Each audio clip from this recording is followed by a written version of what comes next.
experts agree that the Egyptian and Babylonian civilizations were cultures largely descended from the ancient Sumerians. Sumer is widely recognized to be the beginning of human civilization. It was located between the Tigris and Euphrates rivers, and in biblical times, it was called Chaldea or Shinar, the land of the Shining One. In modern times, it is called Iraq. The Sumerian culture has long represented an incredible enigma to academia, who remain perplexed as to how such a highly advanced civilization could just suddenly appear out of nowhere without any indication of the long process of incremental steps which would have been necessary for such a civilization to come about. For all intents and purposes, it just appeared about 6,000 years ago and then vanished just as strangely.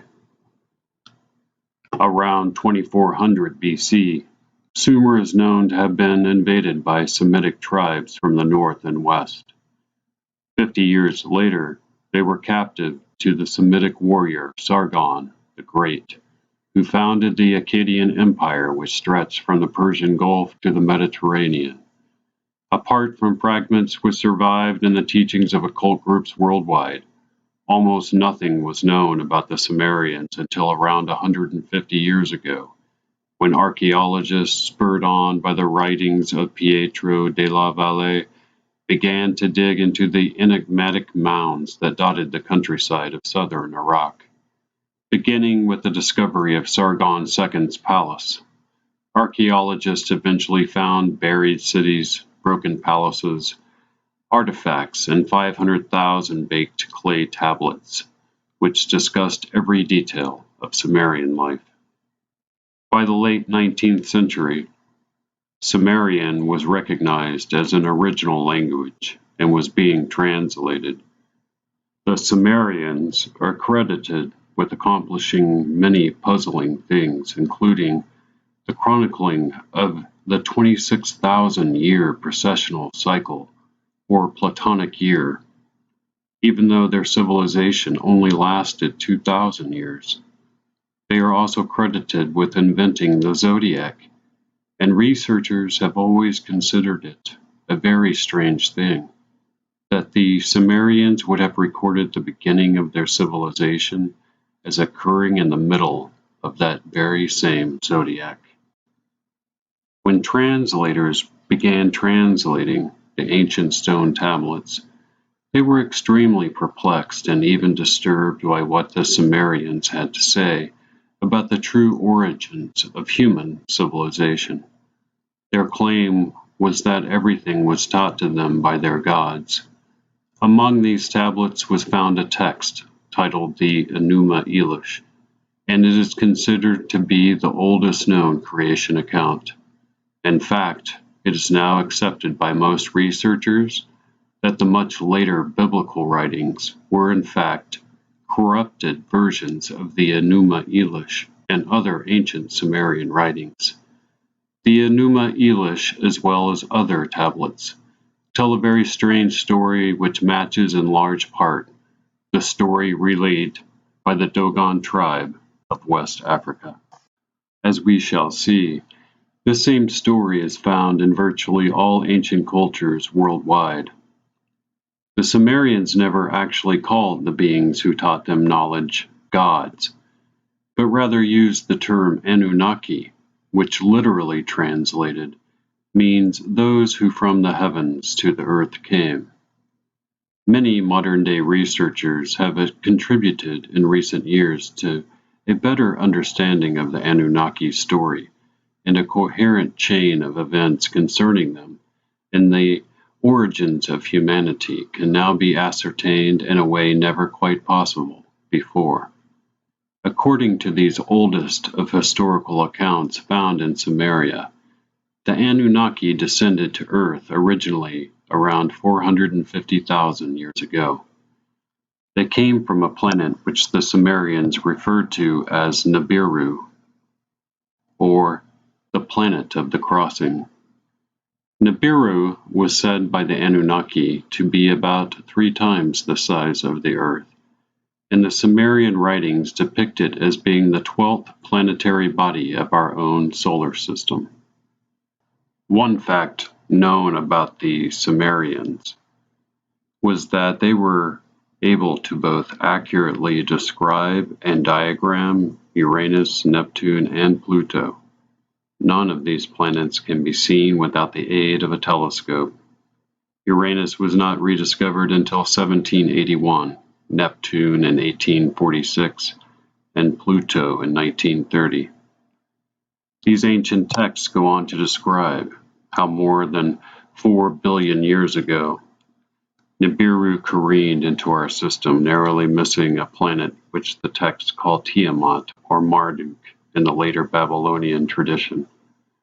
The planet Tiamat cracked due to the extreme nature of the gravitational stresses. Nibiru's moon collided with Tiamat, utterly destroying it.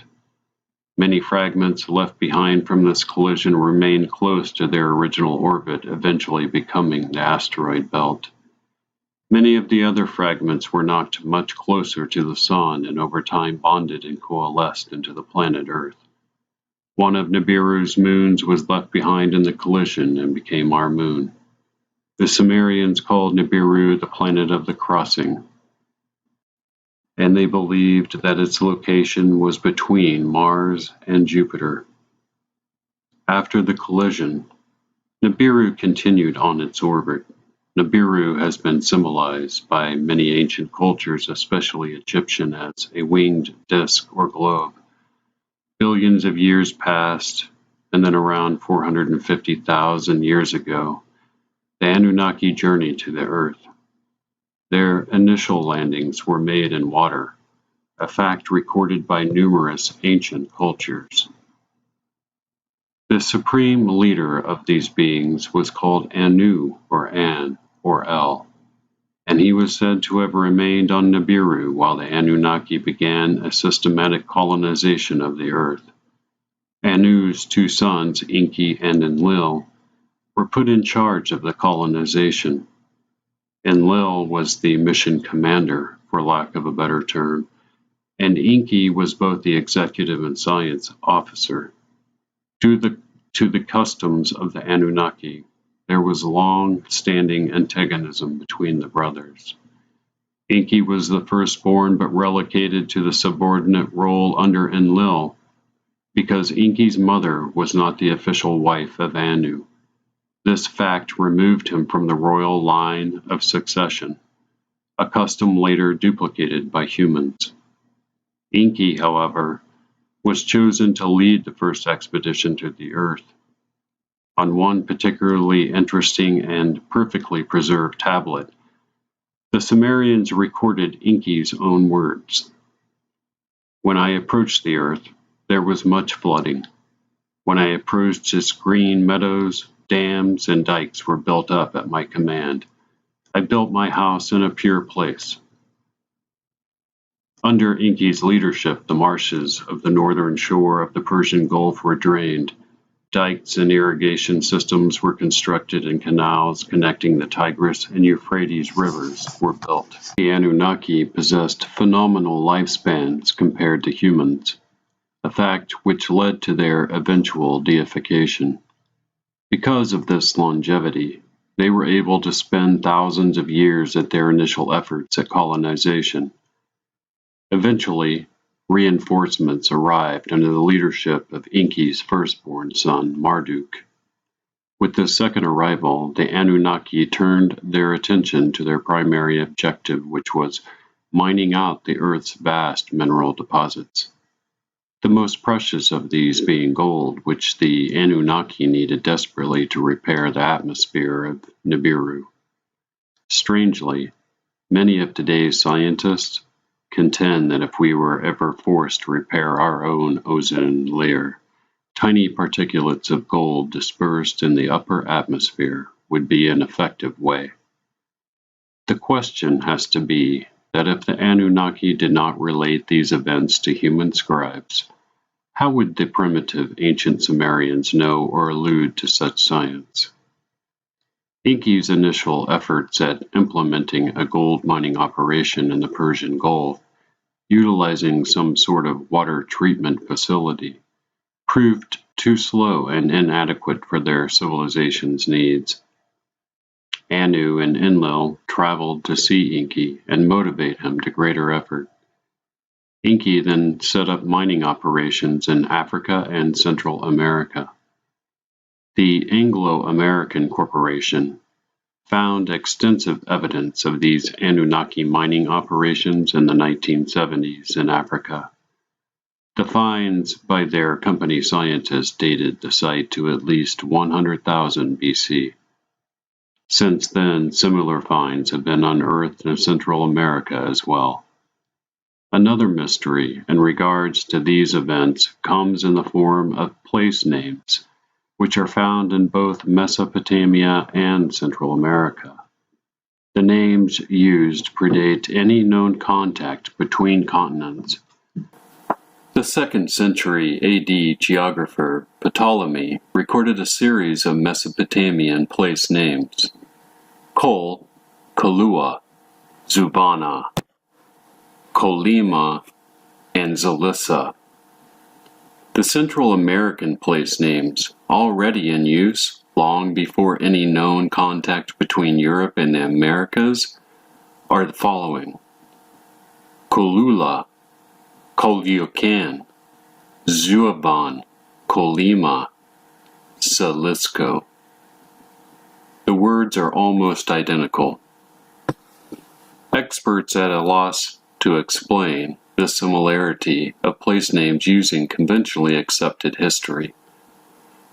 Once the Anunnaki had mined the raw ore from their various mining operations, they carried it back to Mesopotamia for smelting, purification, and processing into small ingots they called zag, which translated means purified and precious. This is the origin of the Egyptian chem, produced by an elite priesthood which was called in Egyptian the White Brotherhood. Chem was a substance that today scientists called monatomic gold. Many esoteric legends speak of how this substance was ingestible and aided in psychic abilities. Monatomic gold has a two-dimensional atomic structure which increases the current capacity of the human nervous system by 10,000 times. This allows the user to process fantastic amounts of information and leads to an extreme amplification of natural psychic abilities.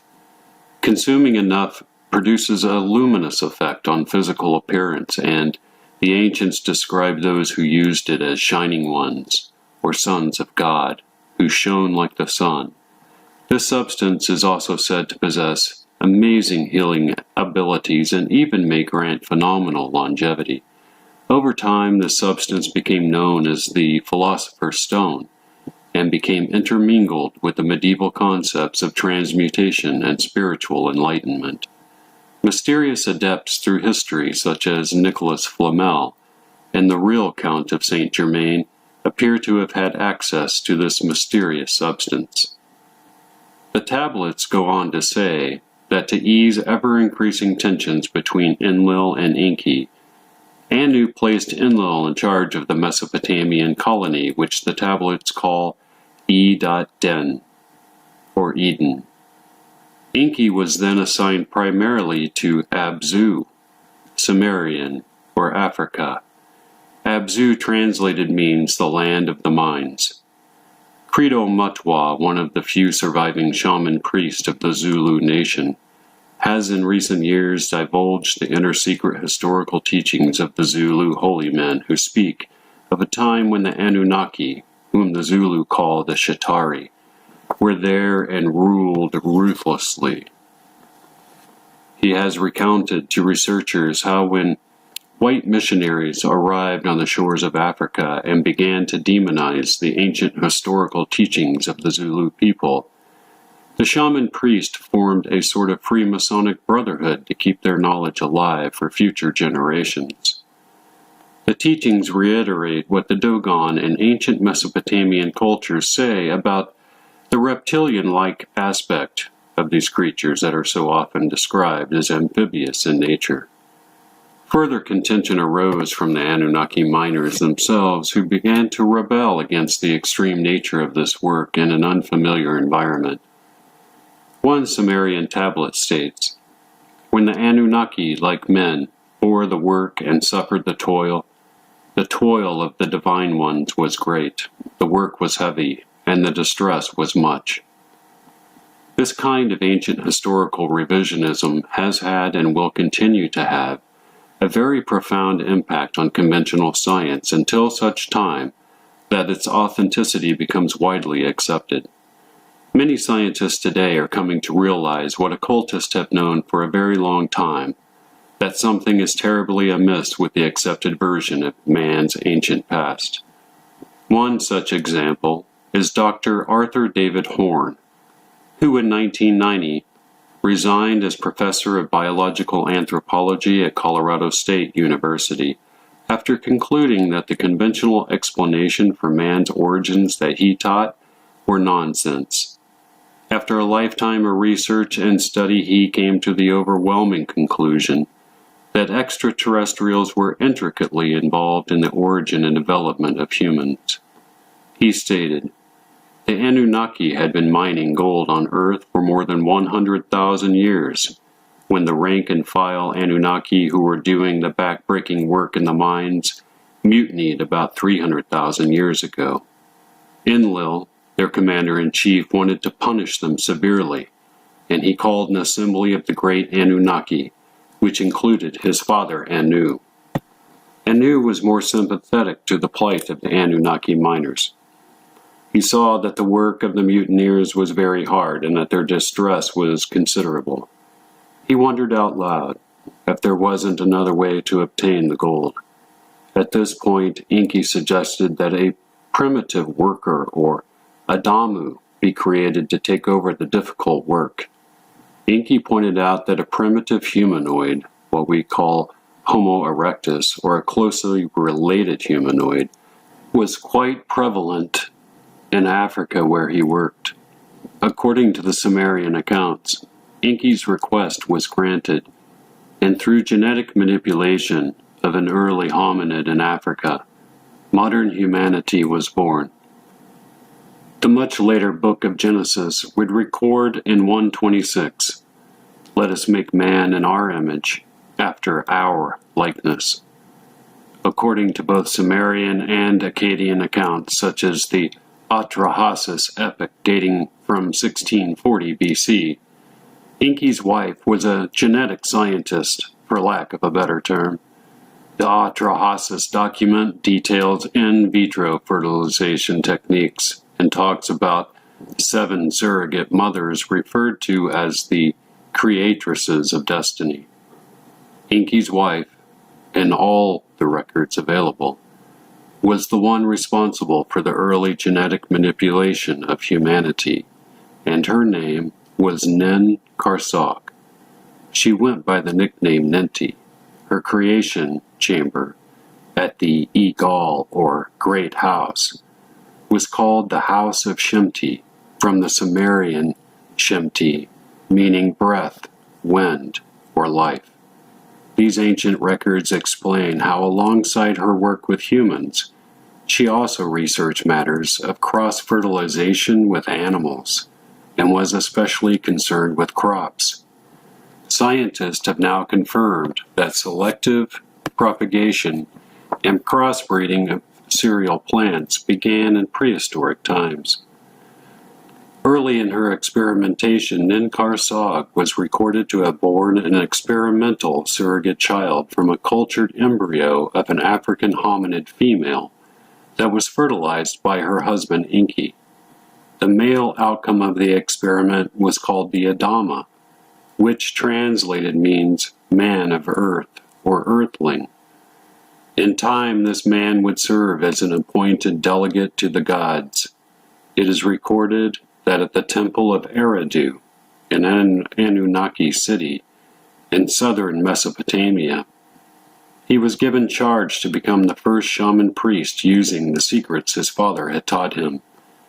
Ancient tablets relating the story of Adama, were first discovered along with the Enuma Elish creation epic in the library ruins of King Ashurbanipal, then also in the Egyptian archives of Pharaoh Amenhotep III, who reigned in about 1400 BC. They explain in detail how the Adama was a mighty man or humanon, who was granted extraordinary powers and was anointed into kingship because of his Anunnaki genetics. The Adama or Adapa tablet relates that being of divine or Anunnaki heritage, the Adama was of the royal seed. This means that the great importance of Adam was not that he was the first man on earth, but that he was first genetically engineered to be granted the priest-king status of Eden. Kawa, the biblical Eve, was created in precisely the same manner by Nin-Karsag. After this initial success, Enki and Nin-Karsag set about creating a large number of Adamas, both male and female, for the purpose of mining as ordered by the Great Assembly. Humans, by design, at this time, were incapable of reproduction and lived extremely short lives compared to their full-blood creators. Only certain chosen Adamas were saved from the toil of the mines. Dr. Arthur David Horne goes on to state, "The Anunnaki treated their created slaves poorly. Much like we treat domesticated animals, we are simply exploiting like cattle. Slavery in human societies was common from the first known civilizations until quite recently. Perhaps it shouldn't surprise us to learn that the Anunnaki were vain, petty, cruel, incestuous, hateful, almost any negative one can think of. The evidence suggests that they worked their slaves very hard and had little compassion for the plight of humans. Yet the Anunnaki eventually decided to grant humankind their first civilization, the Sumerian civilization. The first human civilization, however, didn't come before many more attempts at manipulating the early human genetic code, which bypassed natural evolution by millions of years. Finally, there was even an attempt to exterminate in whole that which the Anunnaki had created. Since these early prototype workers could not procreate, the Anunnaki scientists had to constantly create new batches. Over time, Enki and Nin-Karsag altered the genetic stream to allow for human reproduction. It has been theorized by some researchers into these matters that this was done in secret without permission from Enlil or Anu. In fact, the Sumerian records relate how Enlil at one point travels to Africa and to Enki's lab and sequesters all of Enki's human workers, which enraged him so that he set about its sabotage. When Enlil had exhausted that workforce and returned to Enki for more workers, then Enki traveled to the colony at Edad-Den, or Eden, and designed a genetic lab for Enlil. At this time, he and his scientists altered the genetic code, and the Adamas gained the knowledge and right of reproduction. Many of the Anunnaki, including Enlil, deplored the fact that humans could procreate, and the later writers of the Book of Genesis would record the Elohim, or Anunnaki, as saying, "The Adama has now become like one of us, knowing good and evil. He must not be allowed to reach out his hand and take also from the tree of life and eat and live forever." DNA manipulation then took place to both reduce the longevity of humans, as well as limiting the use of the full capacity of the human brain. The Adama population began to explode as humans became fruitful and multiplied. Many humans were taken as slave labor to other cities that were being constructed along the main two rivers in Mesopotamia. Some Adama were sent to the mines or to work at other tasks for their gods. At some point, after many genetic alterations to make humans appear more like their creators, a mating interaction occurred. This sexual union between Anunnaki males and human females is one of the oldest surviving tales in ancient mythologies worldwide. Even the much older Old Testament would record this event in Genesis 6:1-4. When men began to increase in number on the earth and the daughters were born to them, the sons of the gods saw that the daughters of men were beautiful, and they married any of them they chose. The Nephilim were on earth in those days and also afterward, when the sons of God went to the daughters of men and had children by them. In time, these bloodlines derived from this sexual interaction between the gods and human women would be fully chronicled in one of the oldest Hebrew writings extant, the Book of Enoch. 9 separate copies of the Book of Enoch were found at Qumran, where Jesus and the Essenes conducted their cult. There were more copies of the Book of Enoch present at this site than any other document. This is an indication of how important the document was to the Essenes and to Jesus, whose own bloodline was derived from it.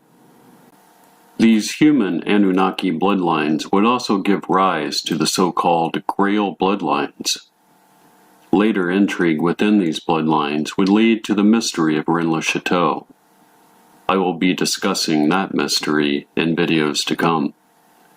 Over many centuries, this interbreeding, continued genetic manipulation, eventually led to our current state. The ancient records tell how the descendants of the early Adama lived extremely long lives due to their Anunnaki genes. This longevity sequence became diluted over time as humans ever increasingly interbred with one another. The harsh planetary environment also took its toll. The extreme longevity of the Anunnaki rulers, however, made them appear to our early ancestors as immortal, and led to their eventual deification in cosmologies worldwide. The longevity of the Anunnaki and their early human descendants was aided further through the consuming of Cham. The first Adama were produced around 300,000 years ago.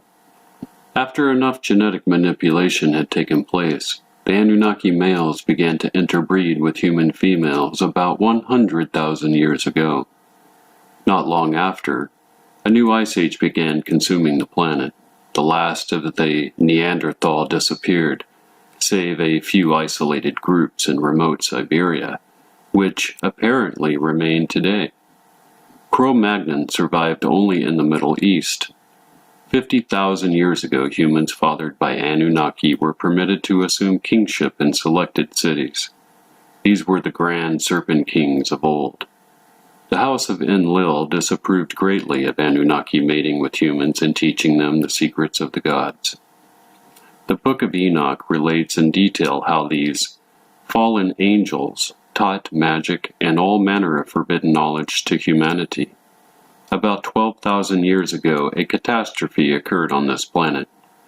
This was the global flood so recorded by every ancient culture on Earth. According to the Book of Enoch, there was a very large asteroid on its way to impact the Earth.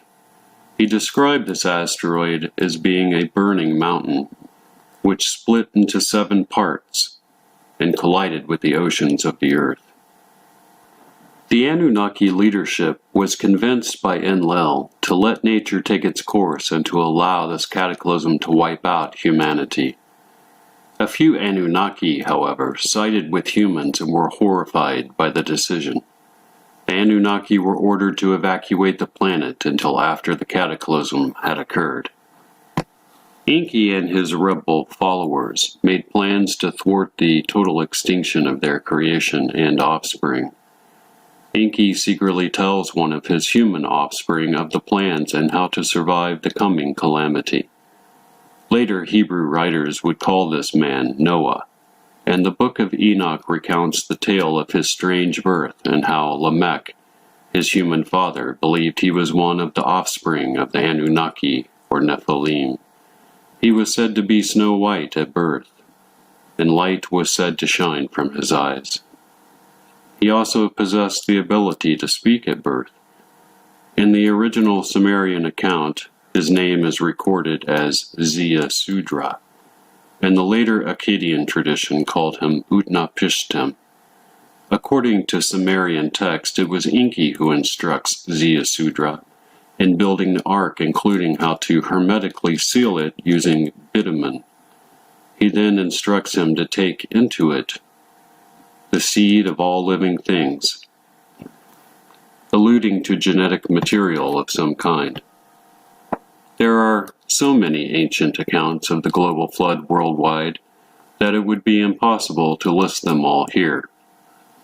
I would refer the reader to Graham Hancock's Fingerprints of the Gods for a full accounting of these stories. White missionaries to North America were amazed that every Indian tribe they came across already possessed the Noah story, in their oral histories often recounting how their people survived in canoes tied to trees at the top of mountains. They mistakenly took this as solid evidence that the entirety of the Bible was true and bolstered their already misguided attempts at converting the native population. In all accounts, the event was horrifying, and when one reads these ancient records, the sheer sincerity of the words of our ancestors never fails to disturb. Though the flood was a planet-wide event, humans stationed on highest ground around the planet survived, as did Noah and his family, a surviving lineal descendant of Enki himself. After the waters had subsided, a rebel group of Anunnaki, who had interbred with human women, descended once again. The Book of Enoch records 200 in number who descended on Mount Armon. This is the origin of the fallen angel mythos, where Lucifer and his band of rebel angels are cast out of heaven. Enki's deceit was recognized, and he and his followers were exiled to live out the rest of their existence on what was tantamount to a desert island lost in a never-ending sea of darkness. The rest of the Anunnaki returned to Nibiru, or planets they had colonized. Enki and his followers, without the aid of any technology from their home planet, set about doing the only thing that they could. They constructed cities and monuments out of sheer stone. Imagine that you were a survivor on a desert island with no stores or factories or any way to obtain tools and technology. What would you build? What could you build? This was the scenario left to the rebel angels after their exile. The rebel Anunnaki and their human wives and hybrid offspring set about rebuilding human civilization. Equipped with extremely advanced mathematical knowledge and engineering skills, the exiled Anunnaki constructed monuments out of stone which would defy even our greatest efforts today. It was during this time that the so-called fallen angels began to teach the forbidden knowledge to their wives and offspring. They began to teach them how to use their very biology to interact with and affect their surroundings in unseen ways. They taught them about the laws which govern this dimension of reality and how those laws were based on light wave harmonics. They even constructed this knowledge into the very measurements of cyclopean structures around the globe in an effort to ensure its survival after the last of the rebel Anunnaki had passed. They did this as a profound gift to humanity, whom they viewed as their creation and biological offspring. The rebel Anunnaki who were marooned here continued to father offspring, and these children became, over time, deified like their progenitors. They had children whose names we now equate with many Egyptian gods, such as Marduk, Shu, Tefnut, Geb, Nut, Osiris, Isis, Seth, and Nephthys. Interestingly, one of the Anunnaki who is said to have fathered the Aryan race was called Nasi, Nasi. and one must wonder if the German occultists responsible for the Nazi Party were aware of this fact. Many of the mythologies concerning these figures are, in fact, historical accounts of family intrigue within these divine bloodlines. This was the time when the divine right of kings to rule was instituted based on Anunnaki blood lineage. Sacred priesthoods were formed in order to protect the knowledge which was being taught to humans by the fallen ones. Ancient Egyptian papyruses recount how the priesthood of Thoth was formed to protect and hand down the secrets of magic. Egyptologists and occultists alike have long known that Isis was always used as a representation of Sirius, and that Osiris was always called a dark god, equating him with the invisible companion to Sirius, the star Sirius B. The greatest secret of all Egyptian magic has to do with Isis. This is called the Black Rite, and was considered to be the secret above all secrets to the Egyptian priesthood. At its heart lies the secret of immortality, and what can only be termed as a form of instantaneous reincarnation. In time, Sirius and its two companion stars became the underlying meaning of all the so-called triple goddesses of witchcraft, concealing not only the knowledge of where the fallen ones had originated, but the doctrine that they had left behind. Temple's research provides ample evidence that the Sphinx was originally not a lion, but a dog, and was representative of Sirius, the dog star. The Sphinx was an ancient depiction of Anubis, the dog-headed god of the underworld. Temple claims that anywhere the word Anu appears in ancient literature, it is indicating Sirius and the Anunnaki. This dog marker is found in mythologies worldwide and in the oldest Hebrew tradition. Cain was said to have been given a mark by God to differentiate him from the rest of humanity. This mark was a black dog assigned by God to protect Cain against any reprisals from other humans for the murder of Abel. The idea being that God wanted to eventually punish Cain himself. This dog followed Cain all of his days, even as he goes on to construct a city in the land of Nod, east of Eden. This is part of the mystery behind the etymology of the word canine. Even the Chinese creation epic tells how two half-dragon, half-human brothers founded the Chinese civilization, and one of them had a companion, recorded in ancient Chinese texts as a black dog. Anubis was equated by the Greeks with their god Hermes, and the ancient Greeks' magical treatise, the Virgin of the World, describes a personage called Hermes who represents a race of beings who taught mankind about magic and how to build cities and temples. The treatise states that after these teachings, and thus with charge unto his kinsmen of the gods to keep sure watch, he mounted to the stars. The treatise goes on to explain how the priesthood of Thoth was formed to succeed Hermes and to carry on his teachings. It goes on to name Imhotep as the grand successor to the priesthood of Thoth. Some researchers believe that Hermes was actually the biblical Cush, who was the grandson of Noah. This would mean that Cush was the son of Ham and was Nimrod's father. The name Hermes can be translated as son of Ham. The Masonic Cook manuscript, which dates from the 1430s, accords Nimrod the status of Grand Master of Masons. He allegedly delivered the original charges and constitution to the Craft Brethren, whom he oversaw during the building of the Tower of Babel. Babylon is called Bab-Elani in Sumerian. This translated means gate of the gods. Cain likewise was a descendant of Noah, and the so-called Mark of Cain has long been discussed in esoteric circles. We know that according to Sumerian accounts that after the flood receded, the rebel Anunnaki introduced agriculture to humanity. Nin-Karsag, who was the wife of Enki and exiled with him, is credited with the genetic crossbreeding and manipulation of plants which produced the cereal grains that early humans farmed. She later became the supreme archetype of the mother goddess. Accordingly, modern-day scientists equate the domestication of the dog with the onset of farming in early civilization. It is believed that without the help of domesticated dogs, early man would have been incapable of domesticating and protecting their livestock, herding being especially difficult.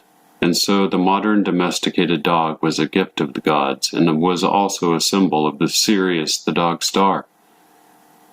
In time, it became the mark of Cain, denoting not only the Anunnaki or fallen angel blood lineage, but also the origins of that lineage. Strangely, the ancient Sumerians recorded that their supreme ruler had a daughter named Bao, which represents the sound of a barking dog, as does the ancient Egyptian word for a dog. Bao, Bao. Bao was worshipped as a goddess of the dog star Sirius. She was called Sister of the 50, because of the star Sirius B has a 50-year orbital period. This sacred 50-year orbital period was encoded in a number of ancient mythological stories, including Jason and the 50 Argonauts. This also later became the reason the Olympics were timed to 50-month intervals. Hecate, the Greek goddess of witchcraft and the dark side of a representation of Isis, also possessed the 50-headed dog, Cerberus. After agriculture was introduced, the maroon Anunnaki set about building amazing stone cities, circles, and monuments. It is in these mysterious structures that we find hints and clues to their underlying science. In all cases, the very strange science of harmonics and light wave harmonics are implied. The very measurements of these awe-inspiring structures seem to express the law of harmonics, which later became known to occultists as sacred geometry. Thanks for being with me on this exploration of the lost history of the Anunnaki.